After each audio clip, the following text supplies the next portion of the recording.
300, what's the deal? Shafok Shaka. Wanted to share my thoughts with y'all real quick.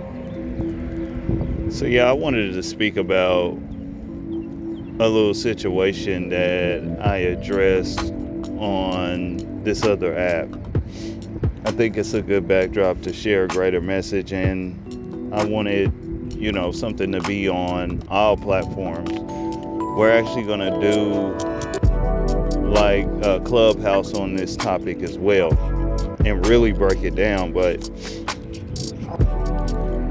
I was on TikTok and somebody apparently pulled up and she responded to like a video that I did, and to help try to validate the point that she was trying to make, she decided that she was going to let me know that so-called black women are the most educated people in this country.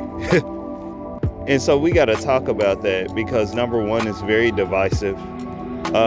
Number two, it doesn't really mean anything for the so-called black people that actually matter.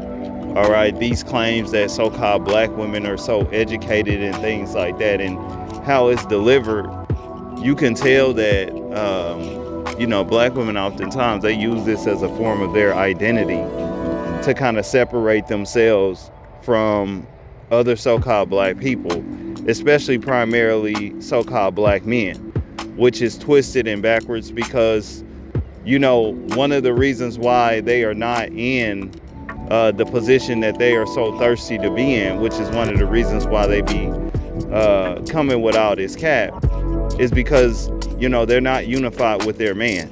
Okay, they spend a lot of their time and efforts trying to create this whole concept that they are their own group of people, okay, minus masculine intervention.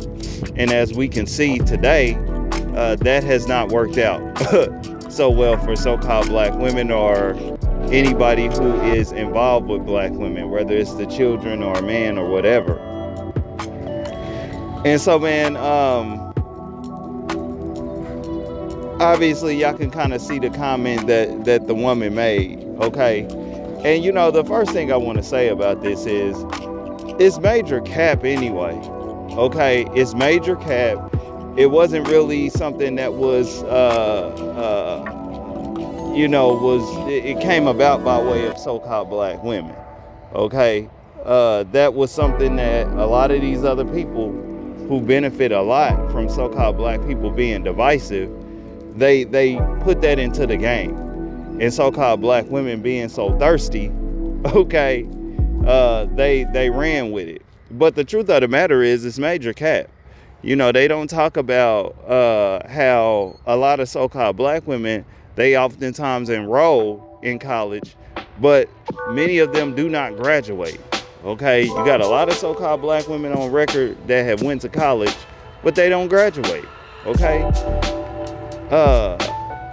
and then after that, for the few of them that do kind of like graduate or whatever,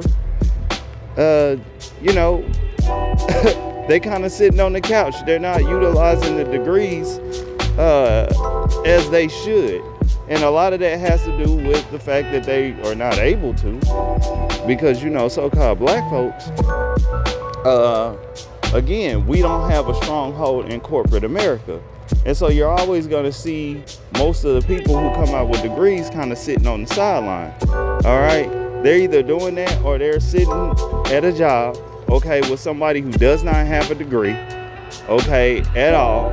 And they're working right next to them. All right. Sitting up bragging to them about how they got a degree, despite it not meaning much of anything.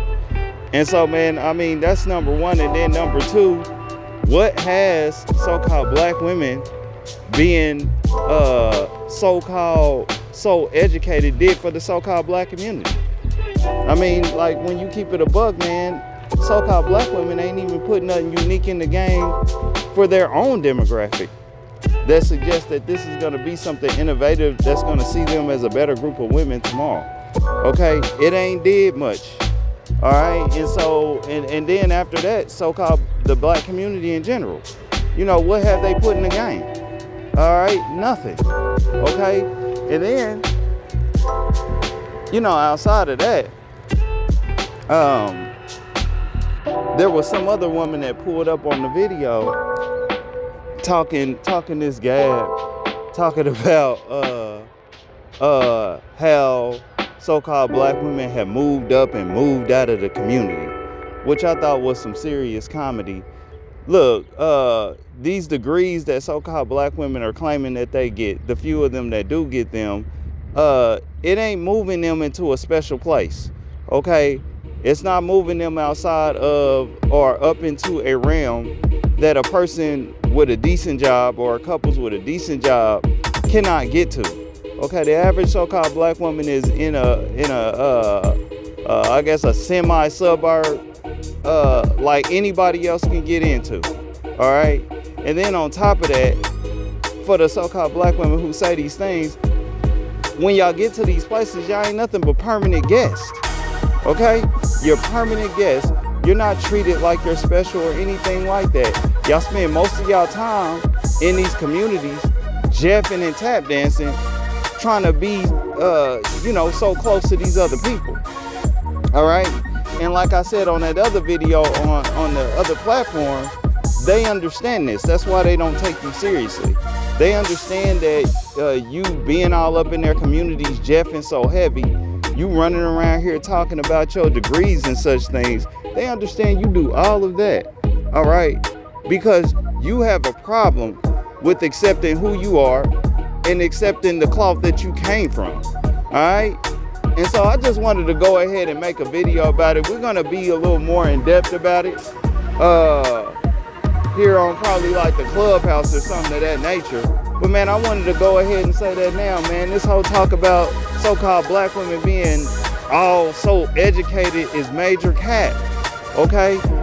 And it don't mean anything to anybody anyway. And then another thing I want to say is, this is one of the main reasons why we have to start making sure that we draw the line between so-called black people that matter and those that don't. Because we have people such as many so-called black women that move on campaigns that are such as this one, that's very detrimental, okay, to everybody. It doesn't do anything. And so we got to start calling this out so that we can also see the so-called black women that need to be locked out of everything, because they don't mean nothing to the game. It's 300.